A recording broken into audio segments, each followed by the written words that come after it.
Jean-Yves Frick, cofondateur du collectif Belgorage, a un jour déclaré que la prévision du risque orageux est la plus compliquée qui soit avec la prévision de la neige. C'est pourquoi nous vous proposons de disséquer leur dernier bulletin et leur travail dans ce décryptage météo numéro 30. Bonjour et bienvenue sur Météo Pédagogie.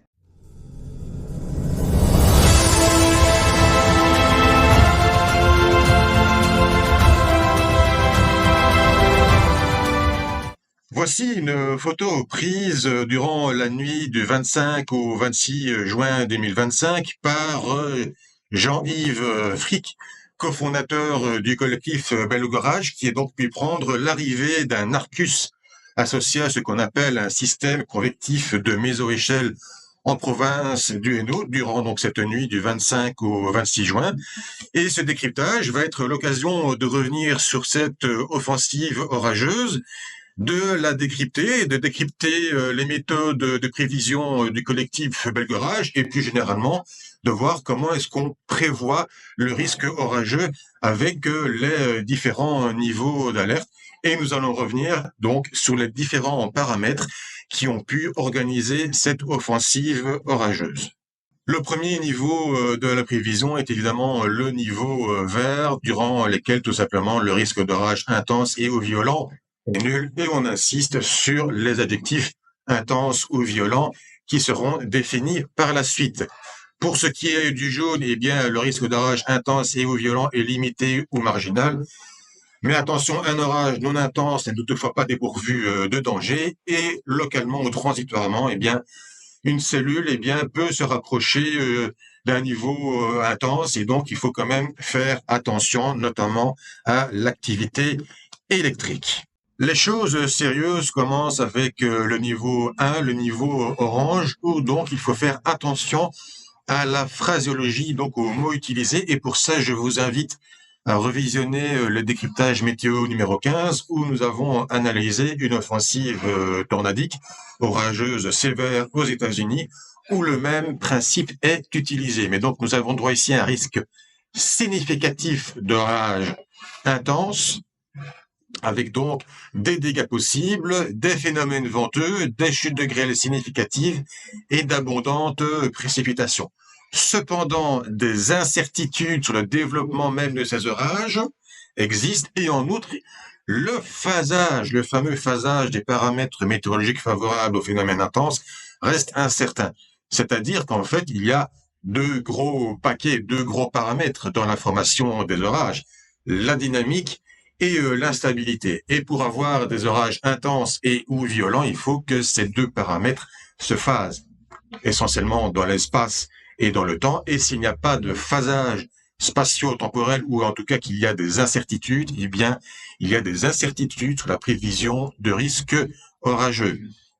Et donc, dans les situations dynamiques, il a attendu que de multiples orages se produisent.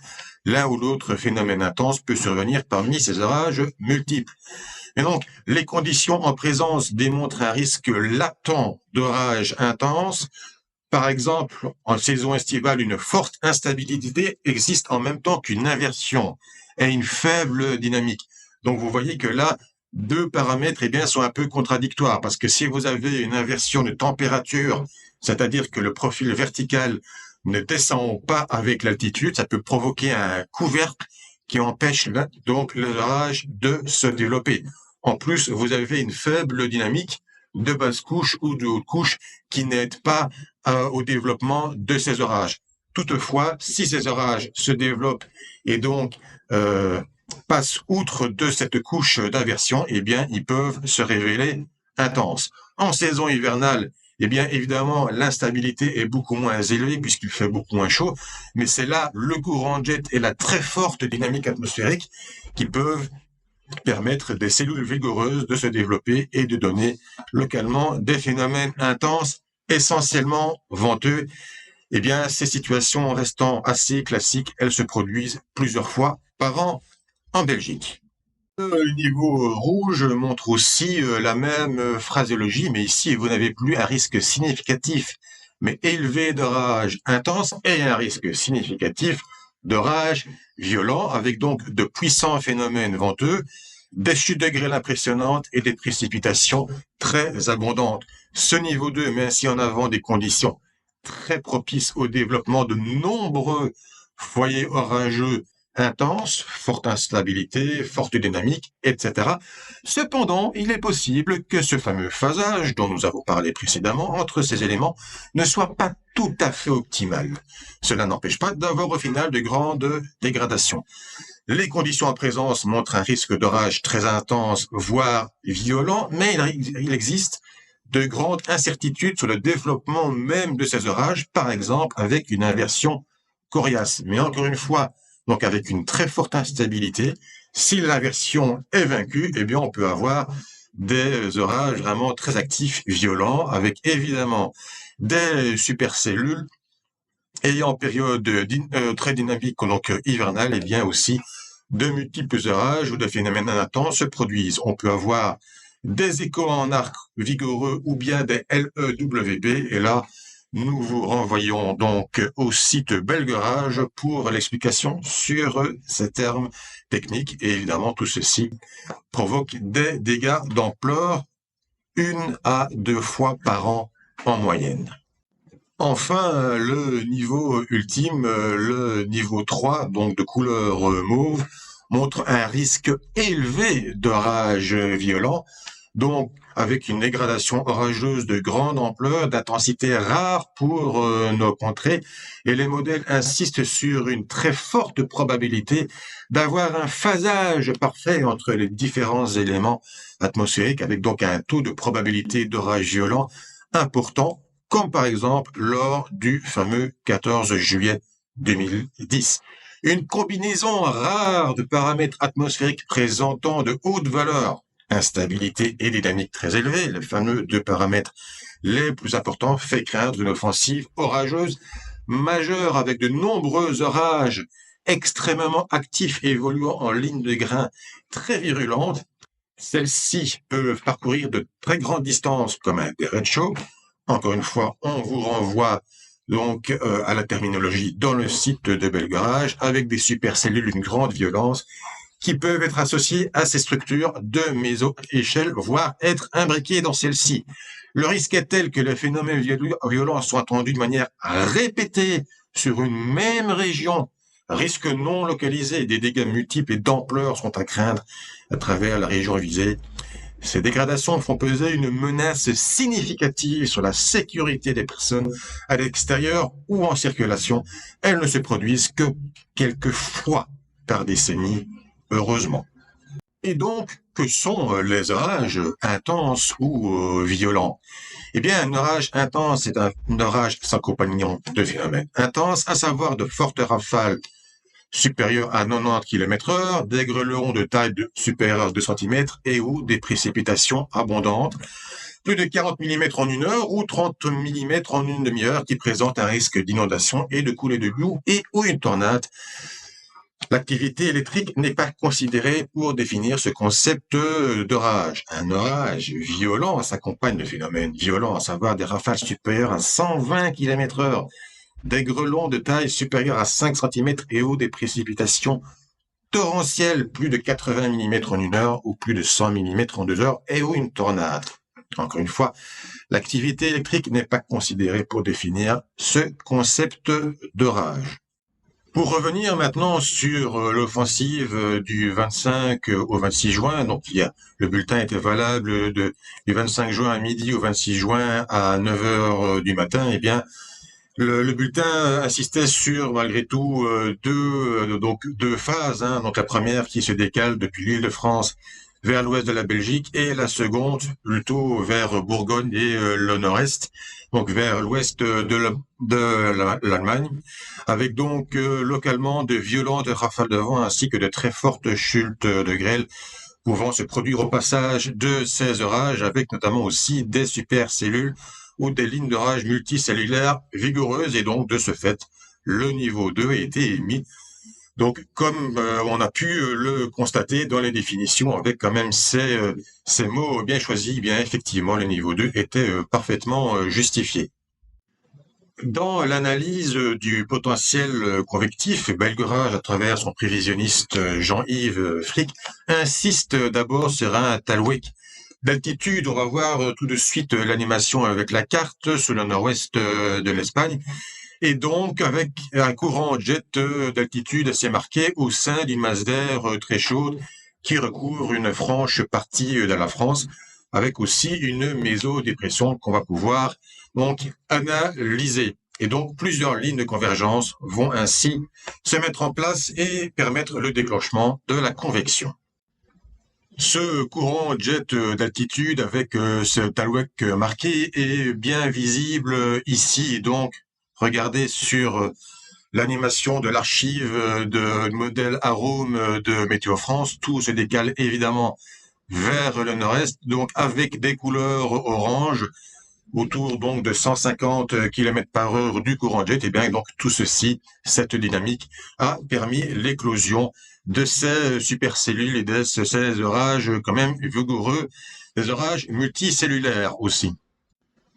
L'analyse convective insiste donc aussi sur cette mésodépression, donc cette dépression à la taille relativement petite qu'on peut distinguer dans l'archive du mercredi 25 juin à 20 heures. On voit des pressions plus élevées autour donc de cette mésodépression, et dans cette mésodépression, eh bien, vous avez bien sûr des vents qui convergent progressivement. On va en parler aussi dans quelques instants, et cette convergence des vents aide évidemment à la formation d'orages avec de la dynamique de basse couche. Dans la deuxième partie de l'analyse du potentiel convectif, eh bien, Belgorage insiste aussi sur d'autres points, notamment que l'instabilité n'atteindra pas de très hautes valeurs dans la partie ouest, mais la dynamique, par contre, sera très marquée.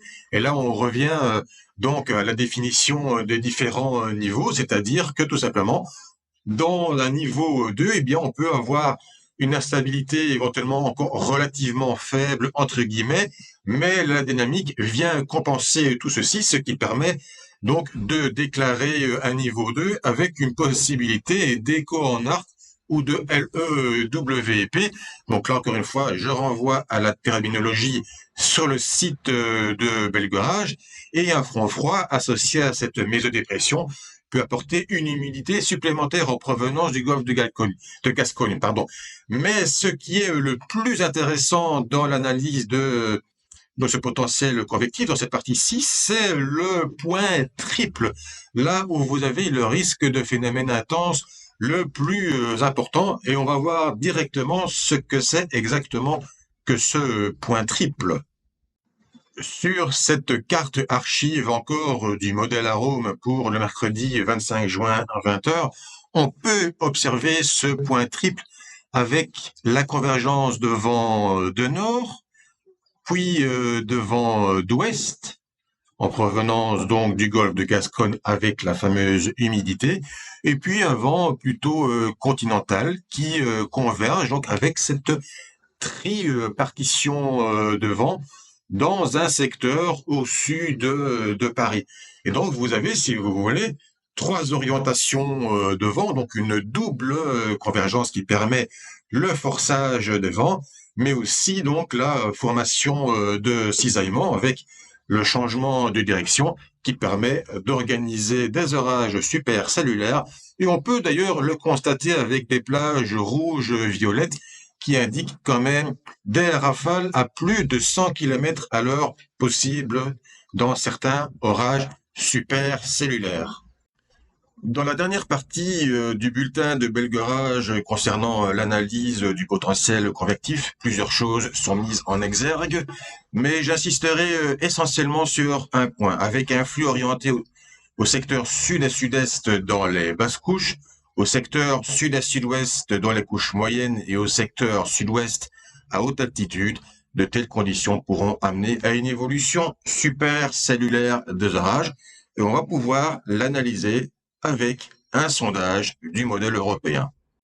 Ainsi, sur ce sondage prévisionnel du 25 juin à 21h Z, heure GMT, donc 23h, heure locale, eh bien, nous avons effectivement le radio-sondage qui montre d'ailleurs au passage des courbes de points de rosée et de température très proches, donc avec un profil humide essentiellement dans les couches moyennes et hautes.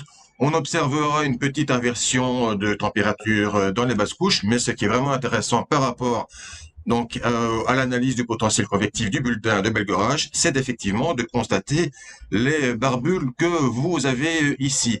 Et que constate-t-on? Eh bien, ces barbules sont d'abord orientées donc avec le vent d'est au niveau du sol, puis vous avez un vent de sud, donc entre 800 et 900 hectopascales, donc on va dire entre 1000 et 2000 mètres, et puis c'est orienté au secteur sud-ouest, donc sur le reste donc du profil vertical du radiosondage. Donc effectivement, ceci confirme l'analyse du potentiel convectif donc du bulletin de Belgorage, et ceci permet effectivement une évolution supercellulaire des orages.